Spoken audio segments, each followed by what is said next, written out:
I genuinely liked it. पसंद आया यार, मतलब कसम से शॉक कर दिया मैंने।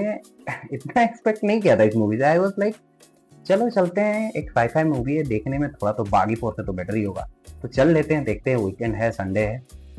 But wow, like it hit me like a, समझ रही हो ना, वैसा लगा। तो थंबनेल देख के आप समझ ही गए होगे, मैं बात कर रहा हूँ लोका चैप्टर 1 चंद्रा के बारे में।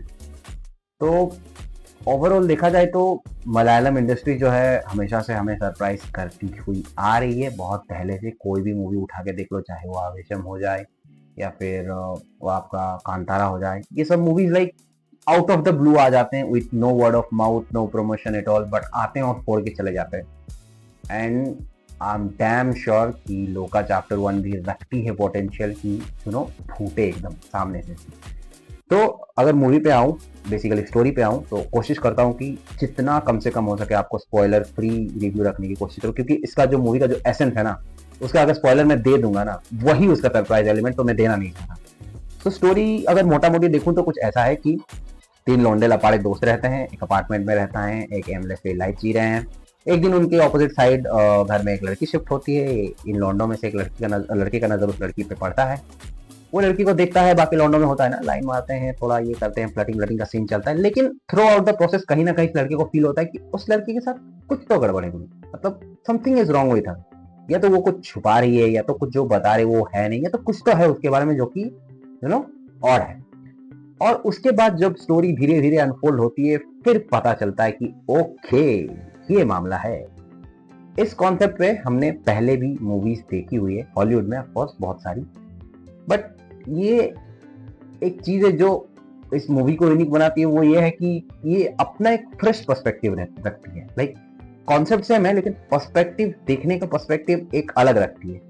जो इसका ओरिजिन भी इन्होंने दिखाया है, या फिर जो भी फ्लैशबैक कह सकते हो, past origin what ever you can say, कि ओके पावर्स कहाँ से आए, कैसी, इन्होंने कोई भी चीज स्पून फीड नहीं की। नॉर्मल मूवीज में होता है कि चलो यार मुंह में घुस के ले ले भाई, ले ले खा ले, वो ऐसा नहीं किया है। मेच्योर ऑडियंस के लिए है, इन्होंने छोड़ा है, ओके भाई हम आपको स्पून फीड नहीं करेंगे, आप देखो आप समझ जाओगे। तो फर्स्ट हाफ में इन्होंने थोड़ा सा लव एंगल एंड ऑल को रखा है। फर्स्ट हाफ होने से जस्ट पहले इन्होंने एक बिग रिविलेशन रखा, जिसको आपको माथे में सर रख दो, OMG ये क्या देख लिया, ये थी क्या वो। जो चीज आप ट्रेलर देख के एक्सपेक्ट करके आए होगे, वो चीज तो डेफिनेटली नहीं है। मूवी कुछ अलग ही है, मतलब एकदम अलग है। और सेकेंड हाफ में इन्होंने थोड़ा सा लव एंगल को साइड में रख के अपना जो यूनिवर्स है उसको सेटअप और बिल्डअप करने में रखे हैं। अपने जो यूनिक डिफरेंट डिफरेंट कैरेक्टर है उनको इंट्रोड्यूस कर दिया है। कुछ कुछ मलयालम इंडस्ट्री के, समझ रहे हो ना, दिग्गज एक्टर्स का भी कैमियो है, अगर आप जानते हो उन एक्टर्स को, इंक्लूडिंग दुलकर सलमान हो गया या मिन्नान मूवी का हीरो हो गया, तो आपको थोड़ा सा और कनेक्शन बिठाने में मजा आएगा और आपको अच्छा भी लगेगा। बट या अपार्ट फ्रॉम दैट, जो लीड का कैरेक्टर कर रहा है, चंद्रा का कैरेक्टर जो लड़की कर रही है, भाई on point, proper on point, मुंह में एकदम फ्लैट रिएक्शन, जो एक सालों तक का एक स्ट्रगल का जो रहना चाहिए, जिसका बिहेवियर कैसा हो जाता है, लोगों में चुपना, अपना आइडेंटिटी छुपाना, अपनों के लिए जैसे केयर है, किसी के लिए केयर है, उसको बहुत सटल तरीके से दिखाना। बिकॉज जब आप इतने सालों से कुछ चीजें कर रहे हो या कुछ हो, तो ऑफकोर्स ही बात है, धीरे धीरे अंदर आप नम हो जाते हैं, लेकिन कहीं ना कहीं आपके अंदर वो जो एक सॉफ्ट स्पॉट होता है, उसको बहुत अच्छी तरीके से दिखाया। ऑफकोर्स उसका लव इंटरेस्ट का पार्ट जो लड़का प्ले कर रहा है, उन्होंने भी काफी अच्छा काम किया है। उनका बॉयज का जो गैंग है वो भी। बट ये मूवी का जो हाईलाइट पॉइंट है, जो कि आपको पूरे मूवी बांधे रखता है, वो है इस मूवी का विलन। ओ भाई, वो विलन जब भी स्क्रीन पे आता है ना, he like gets into your skin. आपको लगेगा कि चप्पल साले को थप्पड़ वप्पड़ मार दूं, कुछ बाल बाल नोच लूं, ऐसा फील आएगा। मतलब इतना वो हेट क्रिएट कर देता है ना, उसका स्किन प्रेजेंस इतना हेटिंग है, आपको देखने में मजा आ जाएगा। और ऑफकोर्स सी बात है, सुपर हीरो है तो फिर विलन भी सुपर हीरो वाली ही होगी। That comes to my next point कि इस पे मुझे अगर कुछ नेगेटिव लगा तो बस उसका एक्शन पार्ट था, ऑफकोर्स जो कि जस्टिफाइबल भी है। सुनने में आया मूवी कुछ 30-35 करोड़ में बना है, तो उस हिसाब से fighting was decent, could be better but it was decent. जो एक होता है ना कि सुपर हीरो या सुपर विलन का जो फाइट हो रहा है, जो इम्पैक्ट पड़ना चाहिए, वो थोड़ा नहीं लगा, कहीं ना कहीं मुझे नॉर्मल लगा।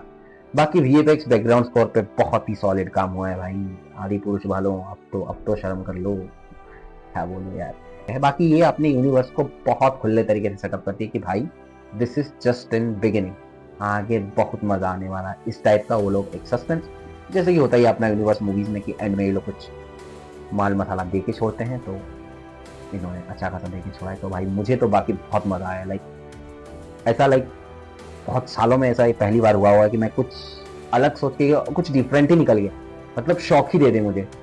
तो वो पार्ट मुझे बहुत पसंद आया। बाकी अगर आप लोगों ने नहीं देखा तो डेफिनेटली जाके चेकआउट करो, इट्स अ मस्ट वॉच। ये मूवी ऐसी है कि ये आपके साथ रहेगी, आप फटाफट भूलोगे नहीं मूवी को। सो या जाओ एंजॉय करो, make most of it. So yeah till then tata bye bye, see you and keep watching popcorn with Dev and like share subscribe.